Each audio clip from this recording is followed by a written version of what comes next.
Hi, hello, welcome back for another Feature Friday. Today we are going to be talking about Sorrowland by Rivers Solomon. Before we dive in, I do want to make clear that I will be attempting to stay away from spoilers as much as possible, which means that some of this discussion may be a little bit more opaque than I would ideally like. But also, because this narrative is so intricate, even though I am going to attempt to stay away from spoilers, I cannot promise that everything will be spoiler free for you, depending on how you conceive of that. So I just, want to make that clear up front because I don't want to ruin anyone's reading experience depending on how you like to go into narratives. So this is a really compelling, haunting, heavy book that let's dive into. This is one of those books that made me wish I could be in a classroom again.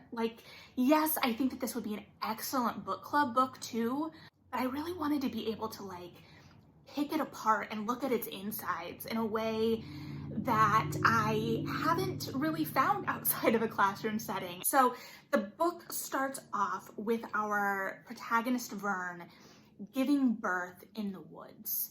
And it's a very visceral of the body experience from the get. Some of the language in that just opening sentence is gushed, ragged, smelling of salt. There is this rootedness to the body and physicality right away.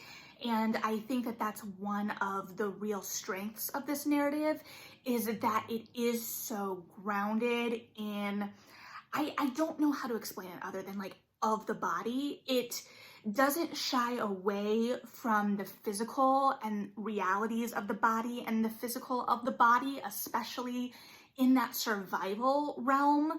The descriptions of the body aren't necessarily going into my reading with the intent to put the reader on edge or make them uneasy, but there is a frankness to it that we often don't experience in culture or in books that may have that impact regardless. I don't know. I just think that the way that they write the body and physicality is just really compelling and really sets the tone of the writing right away, and is also within the world of this story that I will get into here in a second, something that really connects to the wider world. So she is giving birth in the forest alone. There is an urgency to that. There's a danger to that. It's this kind of going back to our most animalistic tendencies and her having fled from society. And in this case, society is a cult. So Vern grew up in what started as a Black nationalist separatist movement from the 60s kind of community that they built. And as cults happen, it was taken over by a charismatic leader. And then things changed. Now, this is the only life Vern really knows. And we come to find out that at the beginning of this narrative, she is 15 years old, and she had been married to the reverend of this cult. So there is a lot to unpack there already. And we get little sprinklings through particularly flashbacks of what life was like on this cult, little details like how they were strapped in at night. And Solomon writes memory so well, and I think one of the real strengths of this narrative is when it sits in the liminal space, in the in-between. We are starting out in the woods, so the setting is already there. And in their other work that I have read, An Unkindness of Ghosts and The Deep, there is this interest in exploring the in-between, the liminal. There is an interest in kind of breaking down these binaries. And so the past and present become part of that binary breakdown in the way the narrative is written. And thematically, that is very much a part of the conversation as well. And that verges on spoiler, but this idea of cultural consciousness and what memory means and how we interact with it as individuals and as communities. And then going back to how Solomon writes very of the body, how do we and can we physically interact with memory, and how does that physically impact? And there's just so much at the heart of this narrative, and that's why I say, like, I want to go back to school. And it's so rich, and I'm talking about like all of these layers to it, but the writing is so crisp and direct, and like the pacing is there. It moves things along so well. It wraps you in this lush and visceral and immediate language that, you know, it would be easy to get lost in, but the narrative cuts through the language and uses the language to further the narrative. So to kind of give an idea, here is one of the passages that I personally marked as something that stood out to me. Vern didn't know what she wanted. She was a girl made of aches, and she flung her body at the world in the hopes that something, anything, might soothe the tenderness. Like, sure, my delivery is really robbing that of a lot, but those are the kinds of things, right? And when we talk about Vern's aches, Vern as a character was so compelling. So Vern has this fight to her that we see in flashbacks on the compound, the cult, like whatever we want to call it, and how they try to squash that. Because, right, any dissonance, any questioning is a threat to the cult. And then when she moves out on her own, that is kind of emotion that she's able to kind of root herself in, those questions, that anger, that betrayal. And she is allowed as a character to really mire those feelings. Like, the name of the novel is called Sorrowland. We are not shying away from the messier, uglier emotion in this. And in many, many ways, Vern actually derives power from those uglier, messier emotions. When she taps into that is when she is able to be most powerful in as opaque a description as possible. So I really thought that that was lovely, the way, like, we talk about sometimes, or I talk sometimes about how, you know, certain narratives may feel like they're holding back, or it may feel like we're not allowing the characters to really delve in to the messiness of their emotions. And this never feels that way. And it allows those emotions to be complex and full. And Vern's prickliness is just a part of her. And we see how it may impact other people, but it's not something she as a character is forced to apologize for by the narrative, if that makes sense. Like, she's not punished for that anger. Instead, that anger is used and very well justified by the narrative. It's all part of the larger picture. And so that, I think, is really compelling. And in terms of all of that too, this is maybe the most spoilery, but I want to talk about it, and I'm gonna, you know, try and rein it in. But we're first introduced to Vern in the woods, and right away in her labor, she also is talking about how there's an antagonist in the forest with her, and Vern calls this entity, person, whatever, the fiend. But it's also never, to my knowledge, and I, you know, correct me if I'm wrong if you read it, the fiend is never given as a proper noun, which I found so interesting. So we know who the narrative is referring to with that, but it's also not given the importance of being like a proper noun, right? Always lowercase unless the sentence calls for it. So I just found that really interesting. But she's given birth, and the fiend taunts her with leavings in the forest. And something that ties her back to the compound is this concept of hauntings. And so our first interaction in the forest, in this opening sequence, she thinks there are wolves, and she thinks the fiend has set, I think the fiend has set wolves on her. I believe that she's correlated the two. And it ends up being what she perceives as a haunting. And to that, it's just like this idea of a thing that is there or you perceive as there, but isn't there. So that makes sense, right? In terms of a haunting. And we see it slightly later in the woods as well. And then how those hauntings come into play in the larger narrative. And the hauntings were one of the most compelling pieces for me because they were written so well, and the imagery of them, they were haunting, they were disturbing, they managed to ramp up the anxiety and the unknown of the narrative. Like, the stakes were raising with this as things happened. I'm trying to be both specific and not specific enough to ruin anything, but the imagery there was so good, and it tapped into the larger conversations, the larger ideas of cultural consciousness.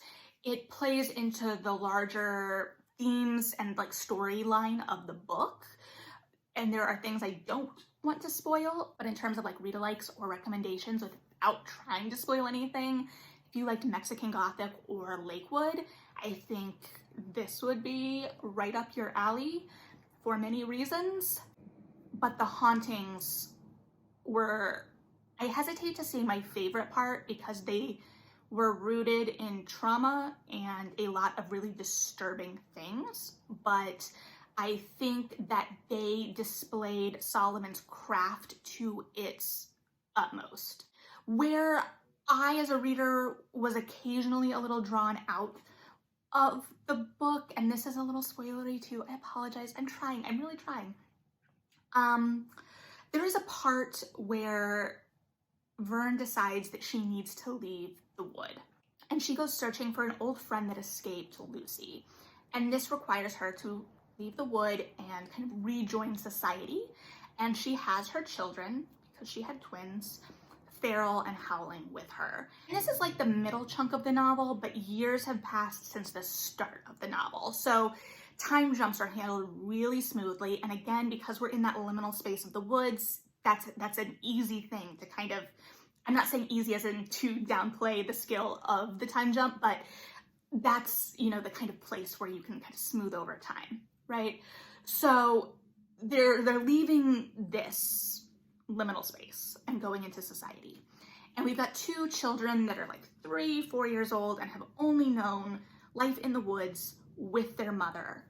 And it gets into that territory of like, what do children know? How will children talk?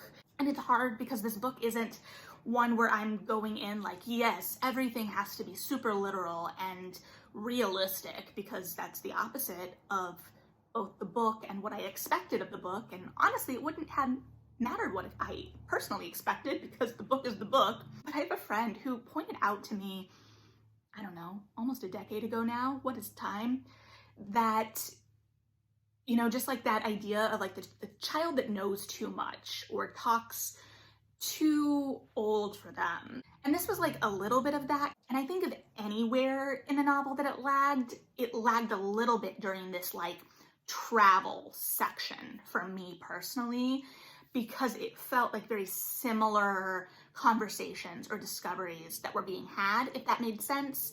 So it shifted the tone very starkly, very quickly, and I think it did it well. And it talked about, you know, kind of like the shock of headlights on the road.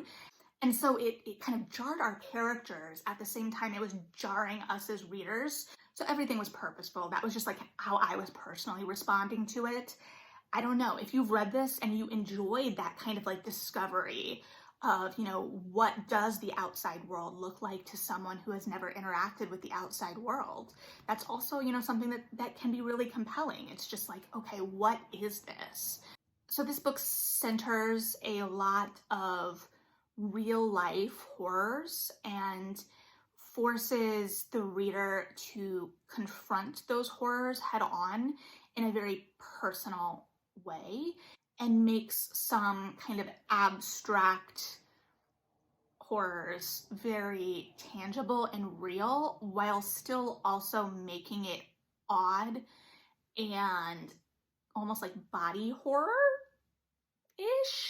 at times, which also, you know, isn't too big a spoiler because the blurb does call out a metamorphosis, so metamorphosizing. But there is also a little bit more of a journey physically too than I was anticipating. I was honestly expecting us to stick in the woods for the whole narrative, and it didn't. It led us a little bit on a little bit of an odyssey, which also made sense because we kind of needed to come back to the beginning. We needed to like go on a journey both physically and spiritually, mentally, whatever you want to call it. But like there were things in that forest that we weren't going to be able to grapple with in that forest. That was kind of like a holding pattern in many ways for Vern. So while I love living in that space in many ways, I understand why narratively we had to push out of that space. This book is heavy thematically, so give yourself space to kind of sit with it. And while the language isn't dense in a way that I think you would have to like wade through a narrative, I do also think that giving it a little bit of space to breathe really helps. There is just a lot packed into this book, and there is a lot to talk about. Again, I would love to be able to study it from a craft standpoint. I think from a narrative standpoint, it offers a lot of conversations to be had for a book club, so to speak. I've already got it like on a mental list for a book club that I may start back up at some point for me someday, maybe, I don't know. But if it does, I think that book club will really enjoy this book. In terms of like horror, as I've said, I don't really read like, I don't really read things that I would consider horror, and then other things people classify as like horror. I'm like, I don't know. I mean, the tension was there, but I don't know that I was scared. And I found myself thinking about that a lot with this one too. Like, am I scared? And there were some images that I don't know. Like, I know they're going to stick with me and for lack of better word, haunt me in a way. Some really gripping images. I will say too, though, if violence is something that you struggle with in narratives, this book does grapple with violence in the same way that like it's very of the body. It's violent, and I think that the story it's telling, that makes sense. But if it's something you're sensitive to, it can be pretty descriptive in that violence. It's not necessarily like a violence happens and then cuts away. It forces us as readers to observe it and reckon with it and live in that space a little bit. And I think that can be said of the whole book in some ways. It's dealing with some heavy topics that deserve their weight and deserve their anger. So yeah, I'm gonna stop babbling before I accidentally spoil things. And because yeah, we're entering babble territory for sure. So if you've read this, I would love to hear your thoughts below. This is one that really primes itself for conversation. But otherwise, have a good one, read something good, and yeah,